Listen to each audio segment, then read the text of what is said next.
with this thing on my head. Stop it. Okay. Hello. Wow. It's Suicide and Stuff's birthday, as you can see from our really cool plans for the day. Oh God. Well, Girl, it's hot in there. should we do a rating before we start cussing? I'm gonna fix my hair first. Oh yeah. Where is our rating? Here is our rating. We are rated R for language, terror, and of course some disturbing images. The unicorn was the disturbing image. Oh yeah, we should have done the rating before that. Started with the rating. Oh well, here we are on the first birthday of Suicide and Stuff. Here we are, alone, I think. Maybe, yeah. Who knows? People are used to being on a Thursday, or they don't care. Maybe, I don't know. Who knows? I don't know. Something happened to my head. Something happened to your head. I'm just gonna look like this now. I don't. What's happening? I think it's okay. You're I fine. mean, maybe it's okay to you. Yeah, I'm not upset. So, our plan for today is to, well, I guess we'll introduce ourselves, and then we will tell the origin story of Suicide and Stuff, which some of you might have already heard, and talk about some of our favorite moments. Obviously, do a very long beef corner, and then talk about some of the places that we are planning to go after this. So, I am Jess, and I work at Rocky Mountain Crisis Partners in Colorado. And I use she and her pronouns, and I am really interested in suicide from the perspective of social justice and lived experience, sort of driving what we think of as prevention right now. So that is kind of what I do. I try and rabble-rouse as much as possible, although Des has been the rabble-rouser lately. So Des, you want to introduce yourself? Inspired. I'm just fucking inspired, okay? Good, yeah.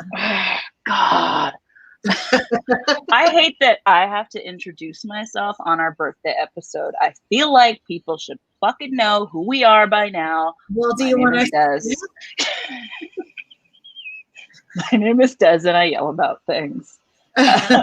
Also, I run Live Through This, which is a series of portraits and true stories of suicide attempt survivors across the United States. You can go look at their portraits and read their stories at livethroughthis.org, all the words spelled out. I do other stuff too, and I don't want to talk about it. All right. So, Des, do you want to start off by telling us the origin story of Suicide and Stuff, or at least tell your parts, and I'll interject. The origin story of Suicide and Stuff is that I don't know why I was having a panic attack, but I was, and I was in the shower, and I was like, I want to have a podcast, but I've never had a podcast. Like, I wanted to have a podcast for 5 years, and I never did because I am a perfectionistic freak show. And I was just like, this is how I'm going to do it. It's going to be a video thing, and it's just happening, and it's going to be messy and whatever. And that's that. And then, what's she doing? And then I told Jess about it, and she was like, yes, we're doing that. She took the cake. She can't cut the cake. Why not? Because we haven't done our birthday party yet. She's trying to eat this cake. Do you want to start with cake right away? I guess we should start with cake right away. Sure. So we both got cakes. I ordered my cake this morning. Where's my lighter? Oh, yes. You were going to order my cake too. Yeah, I was, but then she ordered her own. Then I figured that out. It's a cake. What are you doing? I don't know. I like being the disembodied hand of suicide and stuff. You are the silent third partner. Show the cake. It says happy birthday. It's sliding. Oh God! Mine says Back away. suicide and stuff. I'm scared it's gonna fall. I don't know what kind of cake this is because I just ordered the flavor of the day. This is an ice cream cake. That's an ice cream cake, so it will This melt. is a Carvel ice cream cake. Yeah. Shall we do our candles? Yeah. We're not gonna sing, right? I don't want to sing. No, we already did that part. Okay, great. 1, 2, 3, and blow them out. Okay, do it. Okay. One. Wait, I should lift it up. 1, 2, 3. No. Ah! No. Okay, bye, cake. Make me a slice, yes? Yes? Okay. Cool. We did cakes. That's what we've got as far as cakes. We didn't plan that super, super well. But Look, we're very excited. So we've done a whole year of this show. Des had a panic attack. I was like, yes, obviously I want to participate in your podcast idea. Let's ignore that you're having a panic attack and talk about this podcast instead. And a couple of days later, we started it, and now this is our 25th episode. And we've had some really awesome guests and really fun moments in the process.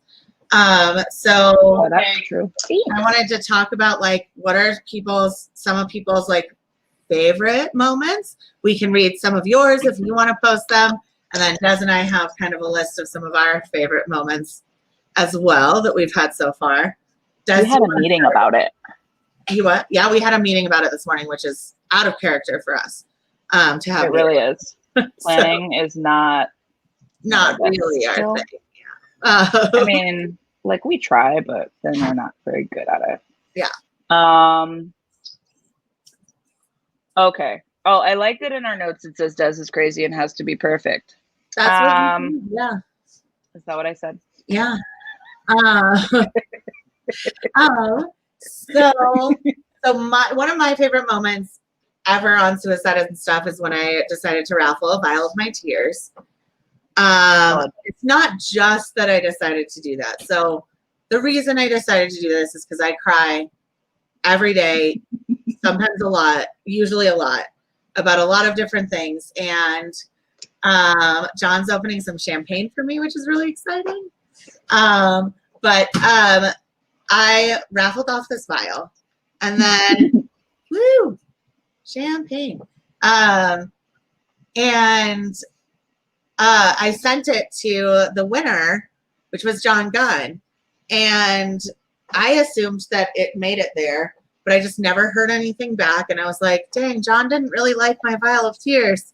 And then like, months later, I get this returned package that is completely like busted. I open it up and there's just like glass shards and my list of all the things I cried about. The water is all gone. And we talked about it on the show, and John was like, oh, I just figured you were busy and didn't want to bother you. But it had been months since I was supposed to send those tears. Anyway, so that was one of my favorite moments. It was pretty good. It was pretty good. Jess, do you have any favorite moments? I mean, my favorite moment, I think, like, is pre the podcast, just getting Elise to make this ridiculous art. Oh yeah. Being like, I'm gonna call it Suicide and Stuff, and I want a unicorn involved, and candy hearts. We said we wanted the candy hearts. Some candy hearts with ridiculous captions. There's one that says you're crazy, you're nuts. You can see on the screen. Sad, so sad. Pills are good. The pills, the spoons, the paper planes, you know, because frequent flyers. Yep. And then I was like, okay, but I want it to be like pink, teal, and purple. And she was like, okay, all right, yeah. I'll do that. So that was fun for me. Yeah. what I think is interesting is like we had no idea what we were going to do when we started. We were just like, we're going to get on and rant. And we did that some. I mean, we did that some through the whole thing. But I think what's been really cool is that we just started inviting first like people that we know that we could convince to come on our podcast. And then we moved on to inviting like people who are either people who like inspire us in the field or who make us think about things differently. And then people outside of the like the general field who think about suicide, but maybe aren't in the like suicidology or suicide prevention space. And we have had some like really fucking cool guests. We were like looking back through the guests today and I was like, should we read all of the guests out? And we were like, no, that's weird. But then when we started talking about who was cool, it was like everybody. So, so we wanted to go through like some of the like highlight moments of that too. Like I was super, super excited when we got to talk about like tarot and magic and visitation, and spiritual or supernatural kinds of experiences. I think that's something that really doesn't get talked about very much in the field. What were some of your favorites? I mean, I love to talk about suicide in the media. So talking about suicide in the movies with Chris and like all of the things we've done in terms of like messaging and watching things to try and see, you know, like how we could consult with people. And then I think we just gave up on that. We had a phone call with oh my God, I can never remember the man's name. The chicken man from the show with The Chicken Man? What the fuck is the name of the show? I have no idea. The Chicken Brothers. Chicken Brothers. Breaking Bad? Los Hermanos. Oh yeah, John got it. It's Breaking Bad. Our silent partner is not silent today. Yes. So he was in, or maybe he directed this movie that was about a game show where people got on and killed themselves for some goal. I think it was called The Show. And they let us see, they let us see it in advance. And then we had a call with the Chicken Brothers man, whose name I still don't know. Giancarlo Esposito. Giancarlo Esposito. John yelled it too. This is why we're married. Yeah, it's good. And, you know, it was just like, well, that movie is just, it's a lot. I don't know. People kill themselves 14 different ways. Like what? Thanks for letting us see it. I like being able to see things in advance. Yeah, that's when I revealed to the world the amount of times I've watched Friends just to count the suicide episodes. Mm-hmm. Oh yeah, all of my like weirdest habits have certainly come out on the show. Not all of them. No, not all of them, but a lot of them. And we're getting there. We have time still. And then Beef Corner was born. Yeah. Oh yeah, Beef Corner. Beef Corner was born right away.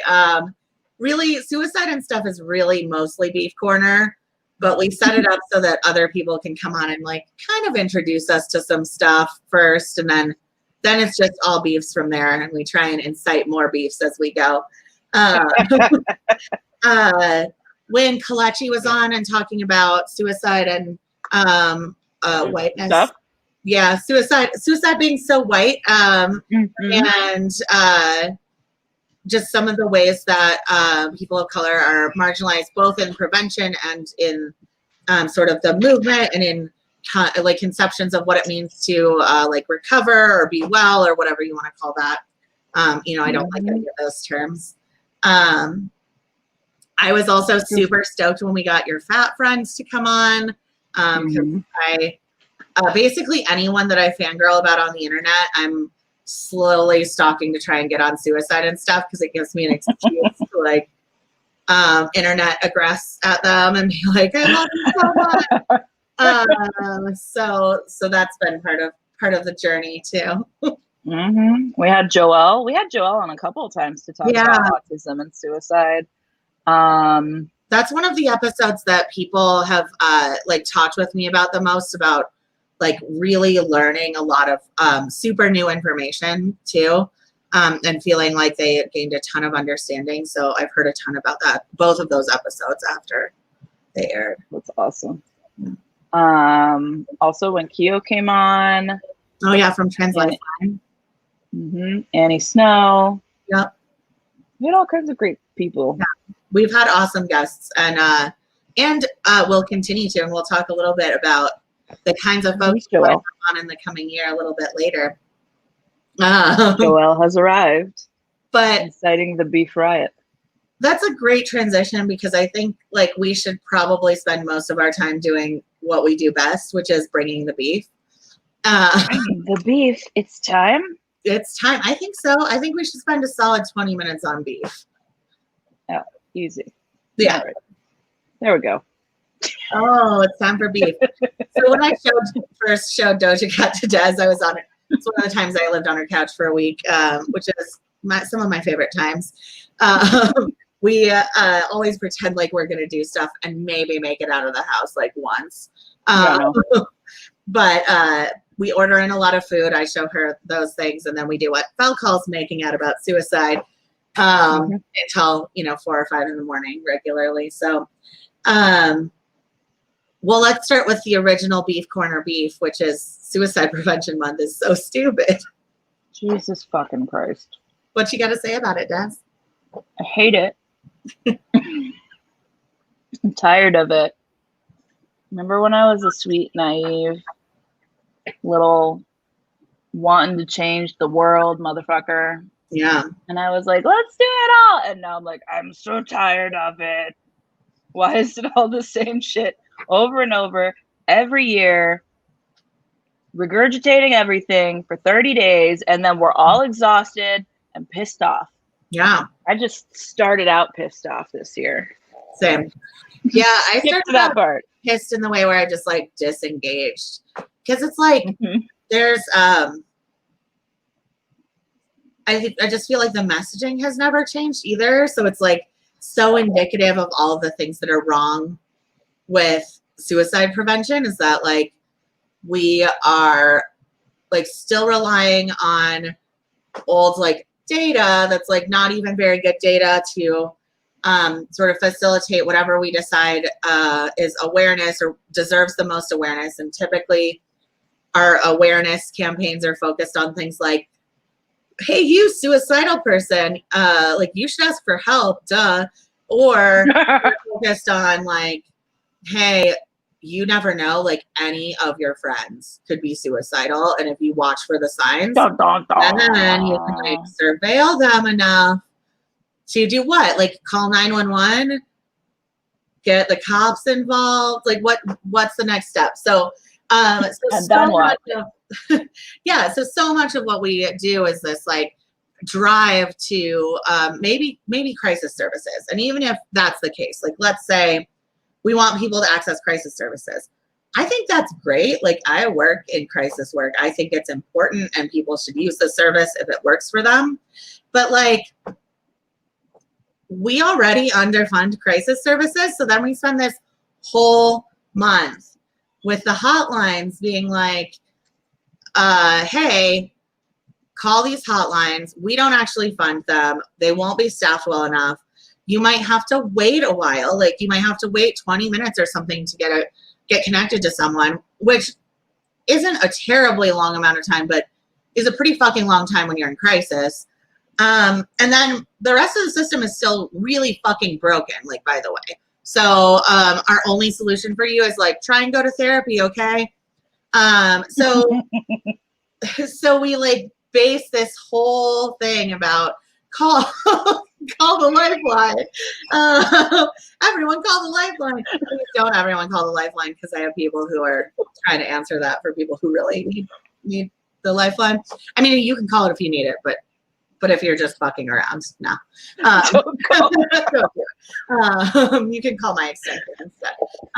But like we spend all this time like driving people to services that either don't exist or are not really prepared for them. And it's just, it's such a waste of resources, and everyone spends all of their money on this month. Like everything driving toward Suicide Prevention Month, which, like, from what I know, doesn't like prevent any more suicides than any other month, or like make people more aware of suicide, really. Because, like, I feel like everyone that I know is aware of suicide. Like, I never Yeah. it's like, what? People kill themselves? I've never heard of that. Like, that's not a thing. So, like, I guess we might be raising awareness about prevention, but then what does that even mean? Like, we don't even know what that means. And of course, all these services have this endpoint where they can end up with the police. Right. Right. Hey, on the topic of September and awareness, I don't know if you saw on Twitter. Oh, no. September is Yoga Awareness Month. Oh, another Which one of is my least favorite things. Fucking great. Self-care. Suicidal people, just do some yoga and you're going to be fine. Call a crisis line, do some yoga, you'll be better. No one has to worry about you. You can stop. Have a snack. Yeah. Like, yeah. Why are you eating your cake? I've had 2 bites of my cake. Just had 2 bites of your cake. Okay. There's also this like champagne, so it's hard to choose. Okay, but my cake is melting, so I have to eat it on camera, and I need you to also be eating on camera. I'm doing it. Look, I just feel like I'm sick of hearing about Be the One too. Oh wait, now this year we have Be There. I don't really know what the difference is. Oh, it's like the same thing. Wait, people want to know what flavor our cakes are. So mine is go. Well, yeah, what is yours? It's the surprise. The flavor of the day, I think it's like a dulce de leche cake. It's pretty good inside. Terrible. You're wrong. Mine is your standard. That was sarcasm. Mine is your standard chocolate and vanilla Carvel cake. The most important part is the crunchies. Yeah. Carvel cakes are great. They're my favorite. Chunk is very jealous, by the way, of these cakes. You better give him a piece. I don't know if he can handle it. You can't even give him a bite? Oh, no, I'll give him a bite. All right. I'm saying I don't know if he can handle it. Who knows what will happen? He's never had cake at my house before. Well, it is the perfect time to give Chunk some cake. Chunk's getting cake. Here's the Chunk piece. Yes. You should have put him on camera. Oh, he liked it. Chunk has 2 tiny teeth in the front on the top and 2 on the bottom. They're really stupid. He just bit me with them, but it doesn't hurt. It's just cute and funny. Anyway, dogs. So, Suicide Prevention Month is frustrating because we're just regurgitating everything. Nothing new is happening. Everyone who does the work is coming out of it tired. And it's not helping anyone. So I don't know why we keep doing it if we're not going to actually put some time into thinking about what content suicidal people might need to hear. Like, To Write Love on Her Arms has this Worth Living For campaign going on right now. I don't care what the fuck I have to live for when I'm feeling suicidal. I have 1 million things to live for, and that doesn't matter when I'm feeling that way. And it's trite and it's just trash. And like, I feel like it comes from this place of like people not understanding what it's like to be suicidal. So they're like, oh, they've forgotten what they wanted to live for. Like, no, fuck, I'm thinking about all of the things that I want to live for when I'm suicidal, but like not in the same way. Right. So, yeah. And yeah, why are people who are not us making these campaigns? Well, yeah. I mean, that's the question with everything. But yeah, I'm just like, I don't know, it's the same. And I went on a rant and came up with some actually maybe useful action items for things we could possibly do this month. Yeah. What are they? Oh God, it was a whole thing. Donate to attempt survivors, donate to causes you believe in that will go to attempt survivors. If you donate to the big national organizations, you're probably going to be paying the rent in their fancy offices in New York City. Yeah. Not naming any names. What else? Just the whole, and it's the whole idea that like suicide prevention is not just get help, get therapy, get meds. It's the suicide prevention is actually mutual support, collectivism, healthcare, making sure people are fed, making sure people are housed. Like it's a civil rights issue. It's a political issue. And trying to get people to think about it in that way, that almost any way that you could think of supporting people based on whatever your skill set is, you can essentially be preventing suicide if you're helping boost someone's quality of life. Right. To me, that's way more fucking useful than another help and hope and healing bullshit story. Oh, get her chunk.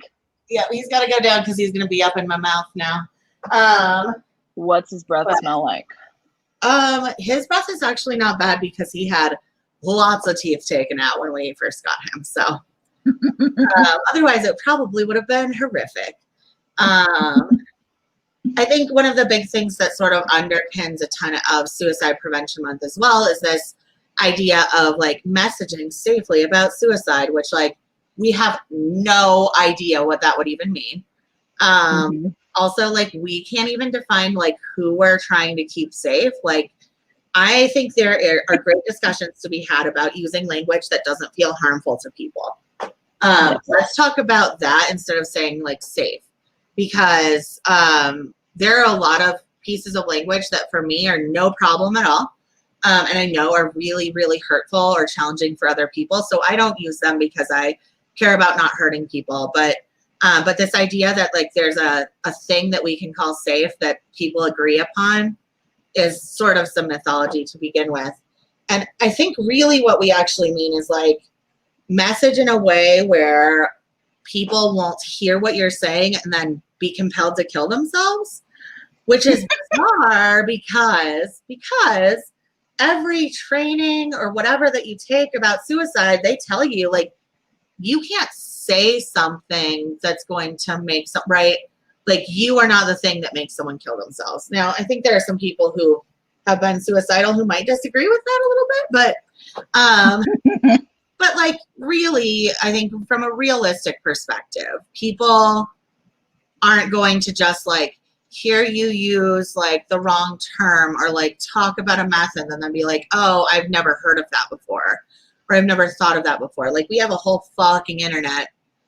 We can all fucking internet. And there, if you want to find out stuff about suicide and like how to kill yourself and it is all out there. So like the idea that like you're going to be just caught off guard by some kind of headline, and that's going to be the thing that like makes you kill yourself, or that's the thing that's the difference between living and dying for you, is just it like speaks to this idea of like fragility that's just not true of people who are suicidal. Like being suicidal and living is a pretty difficult thing to do, I think. And I don't want to say that we're all like strong heroes or something either. I think sort of this idea that like suicidal people are just like everybody else, right? They come in all kinds of forms, and some of us are great people and some of us are like fucking horrible, just like everybody else. So we just need to get out of this space of like trying to make suicide attempt survivors into one thing, especially or suicidal people. And I think especially suicide attempt survivors, because we really, really push survivors into this like good survivor narrative, which I've written about before and talked about extensively on here, so I won't get into the whole thing. But basically there's this idea of like a story that you have to tell about your suicide experience that ends with, you know, you seeing the light and realizing that life is worth living, that it's just like not the case for everyone, or maybe even most people. But that narrative is so strong because of things like Suicide Prevention Month, because it's one of the only spaces where survivors get to tell their stories. But we get directed to tell our stories in such a specific way that then you feel like you're alone and you're the only person who's had that experience, when it's not like that. Yeah. I mean, I think, I don't know, there's just, and I mean, I'm a person who, you know, I've worked on these guidelines, and I do think that there is value in the guidelines insofar as, you know, I don't want to hurt other people or like upset other people, but when I'm thinking about it, I'm thinking about people like us. Like, I know I don't love seeing cutting on TV. Like, I would love to know when I should look away from that shit sometimes. But when you're talking about things like don't talk about the method, it's like, number one, the shit we see on TV. If it's something specific or unique, I guess, maybe don't talk about it. But like, we see so many different ways of dying by suicide on TV. Like, very few of us are going to be surprised. And then on the other side of that is, I've done so much press, and these national outlets specifically, if you don't disclose your method to them and you're trying to follow the guidelines, they'll tell you to fuck right off. Yeah, they won't tell you at all. Yeah. Yeah, the New York Times tried to pull my story because I didn't want to tell them how I tried to kill myself. And then, you know, what he ended up printing after I stepped back, because I was like, I think the larger message is more important than my feelings, or maybe the messaging specifically. What he ended up printing was just a lie. So it wasn't, you know, it wasn't the truth. So you have to also think about when we're doing these messaging guidelines, like, reporters have to do their jobs too. And they will tell you, my job is to report. So it's kind of like, you have to think about the people you're working with. You have to know your audience. So it's like, all right, well, if you have to report, how do you report? Blah, blah, blah. And I found that the guidelines didn't work for me in terms of stories for Live Through This either. You know, it comes to a point where you can't take a method out without destroying the integrity of someone's story. If I'm interviewing someone and they attempt and they find God, like, who am I to take that out? Right. You know?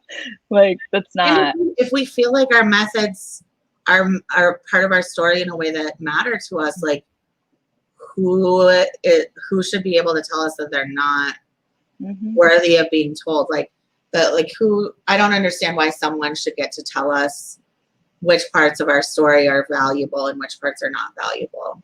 Yeah. Like, then don't ask me to talk about it. Like, you don't get to just pick and choose which parts of me you like. Yeah. Yeah. And, you know, over time, I've pretty much gotten to a point where I publish almost all of them, you know, like, unless there's something really specific, I might kind of edit that down, but I pretty much put it out there. I don't think there's anything wrong with reporting it and moving on. But beyond, like, the messaging guidelines, I care about them, but, you know, like, they're not evidence-based. We don't know what the fuck we're talking about. Like, for me, it's just a way of trying to keep my people safe as best I can, you know, in hopes that whatever I'm putting out there is not going to harm anyone. But it's just more of the same from this field. Like, we're just at odds with ourselves constantly. Yeah. Everything we say has a conflicting message that we then are the ones to deliver. Like, it's not it's not that there's a conflicting message that someone else is arguing with us about. It's like, no, we're just arguing with ourselves. And I think like, so much of the good work that exists, because there is good work that exists, all of that just gets totally eclipsed by, like, all of this fuckery. And it's all fuckery just to make things more palatable for people. And, like, I think it's okay for suicide not to be palatable. I mean, it's not. It's pretty gross and, like, ugly and difficult, and, like, I don't know. It's not like a place where I look back at that and I'm like, that was great. Share that story. You know, I think, and I had a good time. I think the other thing that's interesting about this whole sort of way we talk about it is that, like, it also puts all this pressure on your suicide attempt. Well, there's an assumption that there's only one first, because it's like, tell your story, and it's like, nobody wants to hear, like, your 14 suicide attempts, right? They want to hear about one.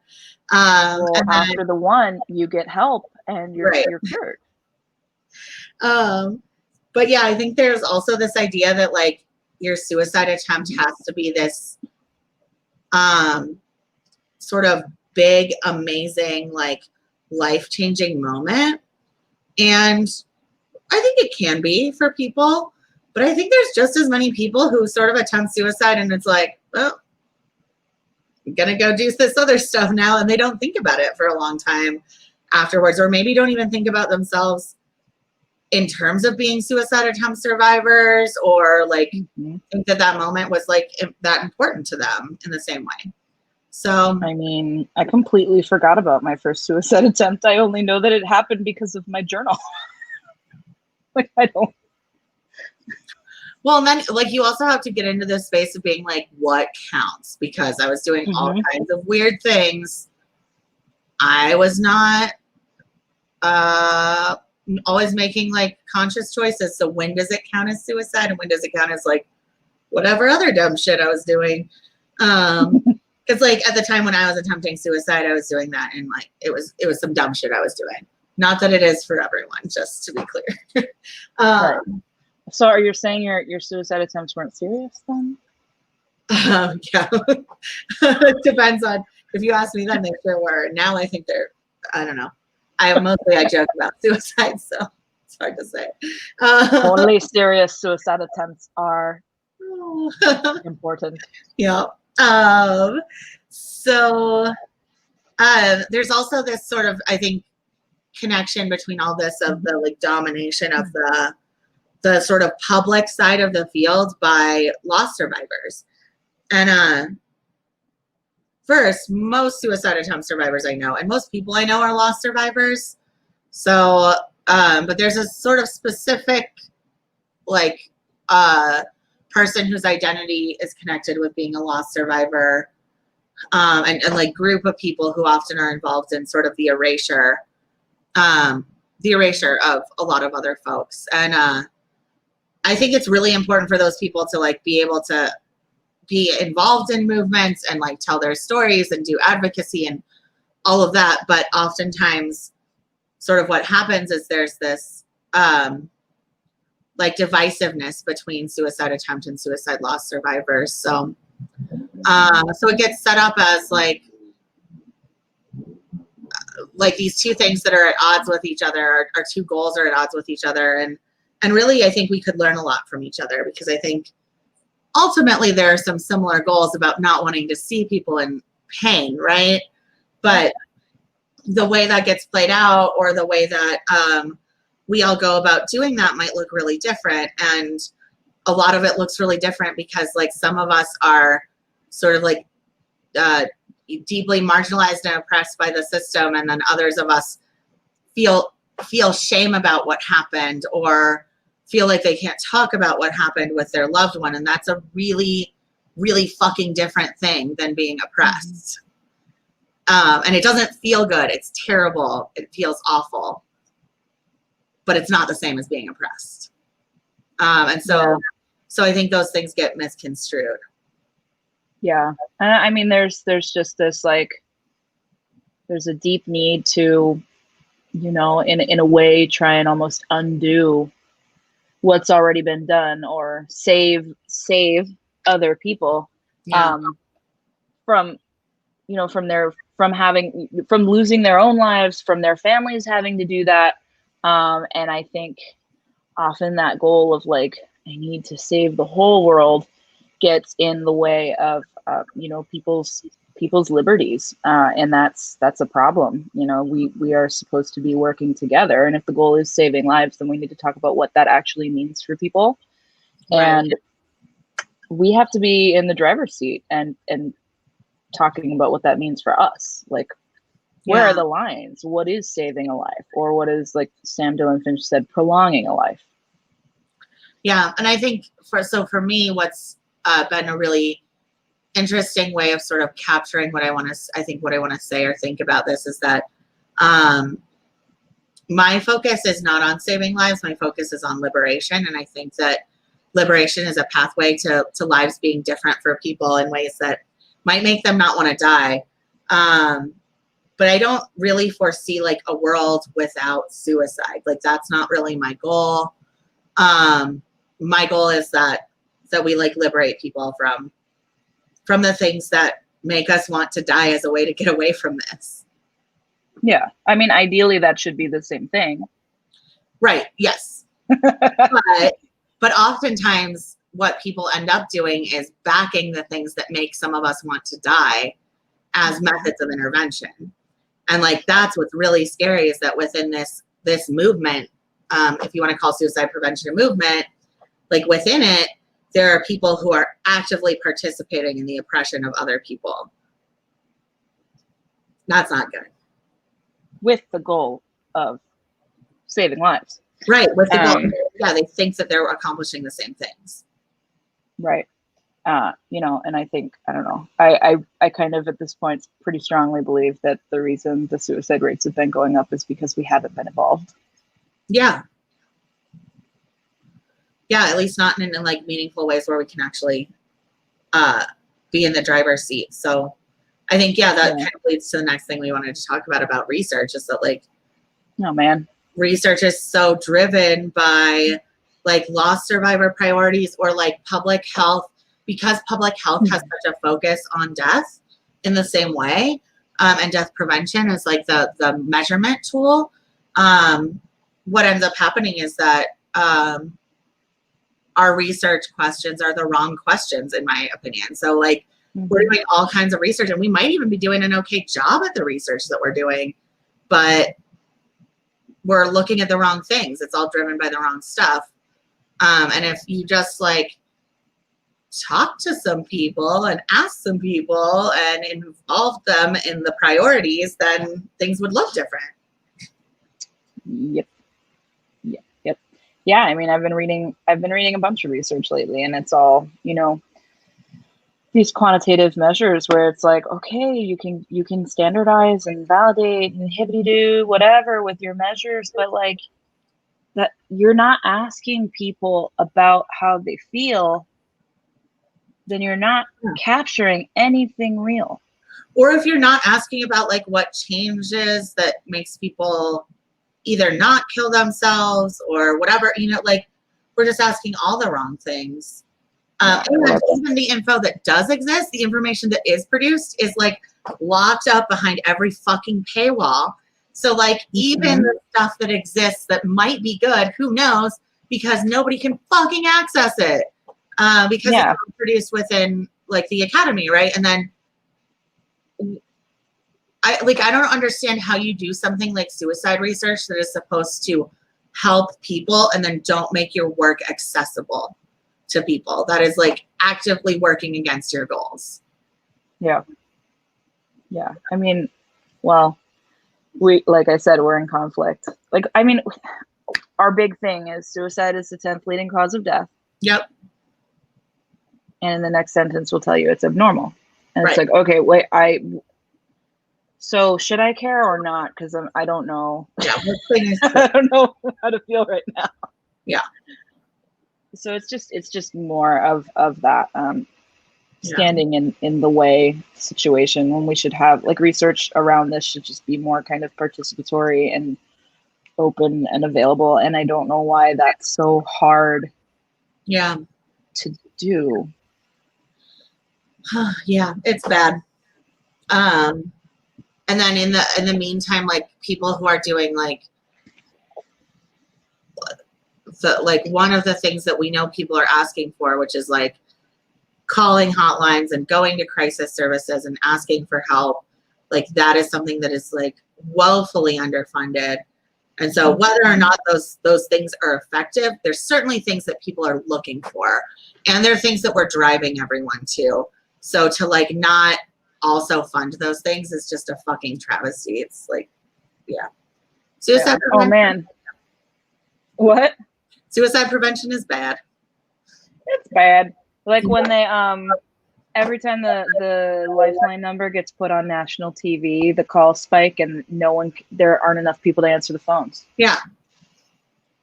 You know, and how much harm is that doing? On TikTok who's really cool posts the hotline number. It doesn't even have to be national. Like there's like other things that cause like epic spikes in volume. So wow.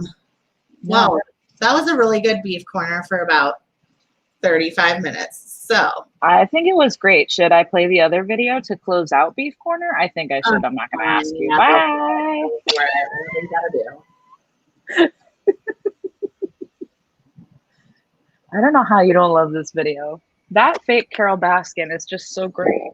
It's just oof. It's I don't know. Beef Corner, and the head looks like JFK. Like, there's just a lot there.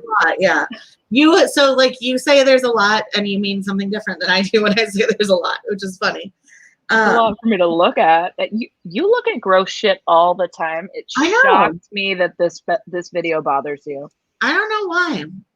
You'll be like, I was just looking at some crime scene photos for like 3 hours. Like, look at this murder. And I'm like, here's a picture of a lady with beef and a tiger. And you're like, oh, I can't handle it. Yeah, I don't know. My delicate eyeball. Yeah, it just gets me. My one delicate eyeball can't handle it. Okay, so let's talk about like some places we want to head in the next year. We have some really cool people lined up. We're booked all the way through January, basically, right? Yeah. And we really care about bringing in more voices of people of color who have been really marginalized by our field. I think we're really interested in looking at some of the fields that people don't think of as suicide related, but totally are, like the sort of death industry whole space. Interested in people who do like death dueling, people who do all kinds of stuff related to that industry.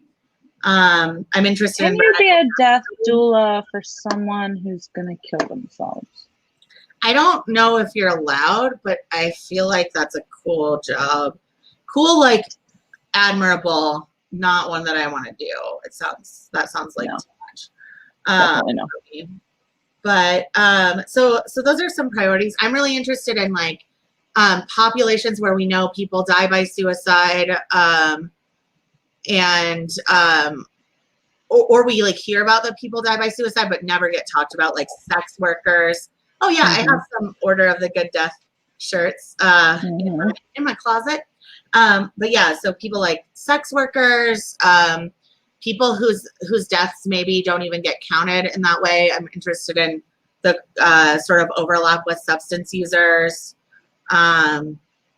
people who have experienced houselessness, like just really connecting with populations that I think their voices get unfortunately erased in these discussions. Yeah. I mean, I originally wanted to go in the direction of creatives, and we've done a little bit of that, but I'm kind of veering more in the social justice direction now. Yeah, I always been in the social justice. Things have taken a turn. Yeah, I know. You've been. Yeah. I think we're also interested in like reaching some different folks. Like right now, I think we have like a pretty consistent like group of people who watch really regularly. It's shocking to me every time I see the numbers. I'm like, wow, I can't believe so many people watch this show. It's awesome. I love it. But I would really like to make this accessible to folks who maybe don't think about suicide in the same ways or as often. So connecting with people to have on the show who help us reach some different audiences sounds really cool to me, as a next step for us as well.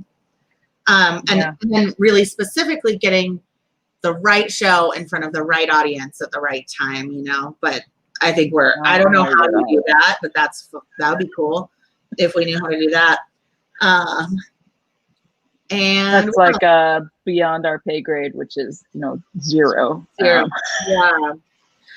So and one of the things we're hoping to do in order to like work toward all of this is to put together a little bit of a fundraiser to help us with some better equipment and be able to do this in ways where we can release on some other platforms like Spotify and iTunes and things like that, and just be like a little more professional than.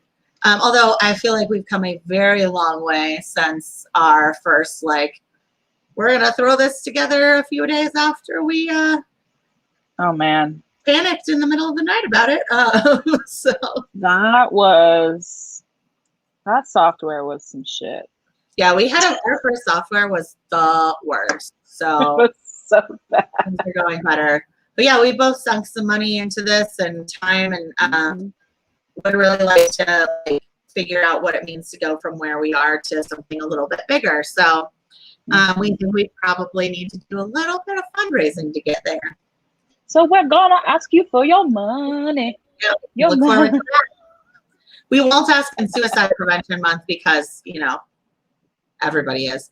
And we won't do it in December because, again, everybody is. But we'll find a time. Can I have your turkey money, please?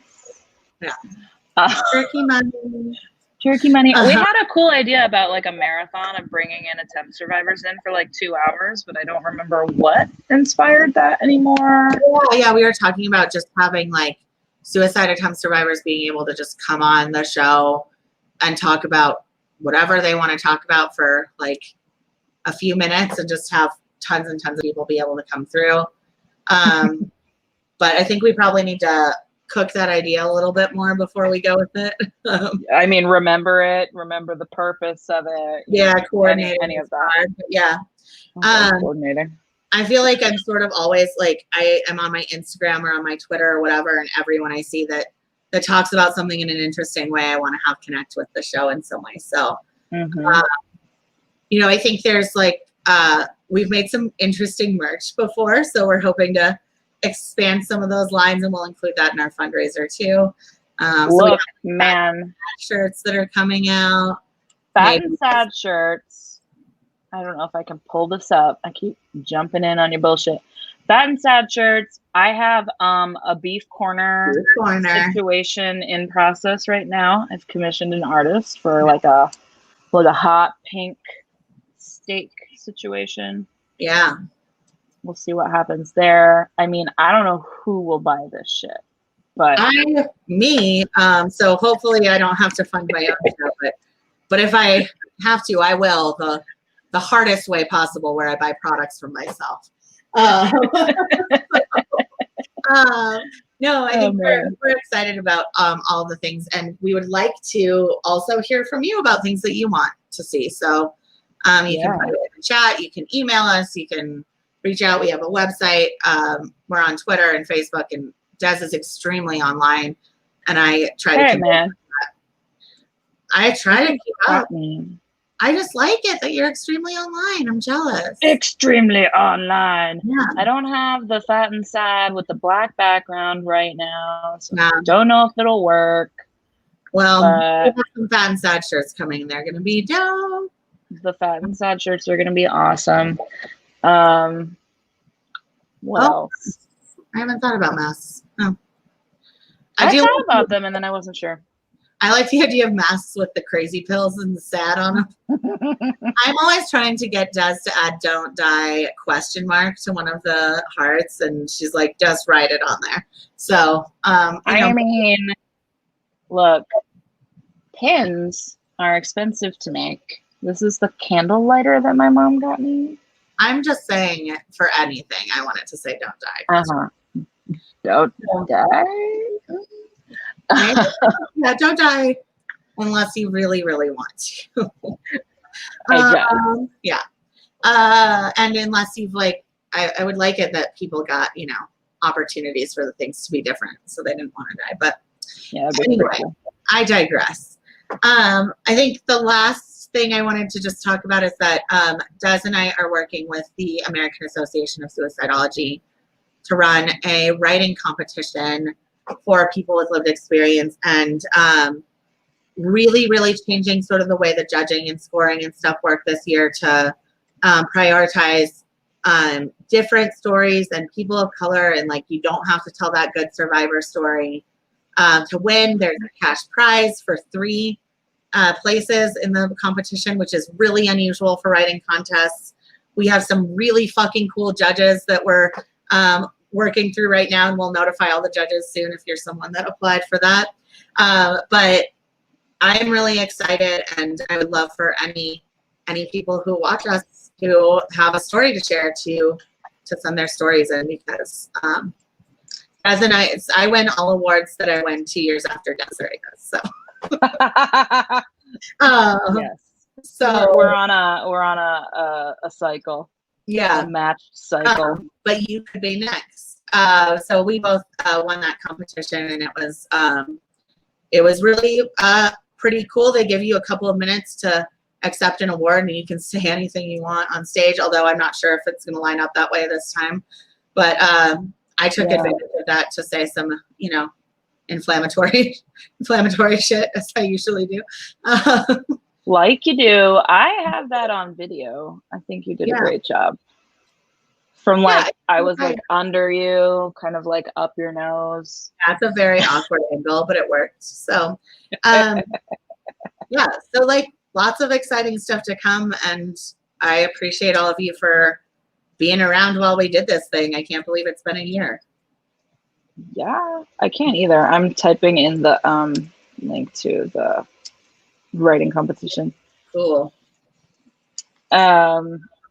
Yeah, so actually that just opened up today. It opened up today. The cash prizes are $1,500 for first place, $1,000 for second place, $500 for third place. There used to be an application fee. I believe we got rid of that. We fought over a number of years to get rid of that. And cool judges, big prize. Yeah. Write a good ass story, win money. Yeah. Profit, I guess. Yeah, get paid. Pay off some of those hospital bills or whatever. Oh God. What else? I think that's it. Like, thanks everybody for being in it with us. This is cool. I can't believe it's been a year. Yeah. It's crazy. I know we don't say that word. I do say it. Crazy. I love the word crazy. I say it behind closed doors. And on suicide stuff. And suicide stuff. Yeah. Cool. Well, that's all I've got. Do you have anything? I wish someone would shove a cake in your face. I'll eat a kite. Seriously, like something. What the fuck did we get cakes for? I ate it. I've been eating it the whole time. Can you show your cake again? Goddamn. It stresses me out so much because I feel like, see? Eaten. Look at that hole. I wanted to see it. That is a very nice hole that you have there. You want to see the suicide and stuff part? Yes. Very good. Very good. I really like the heart candle. Yeah. Okay, yes. Happy birthday to us and suicide and stuff. Yeah. Okay. Okay, goodbye. Bye. Bye.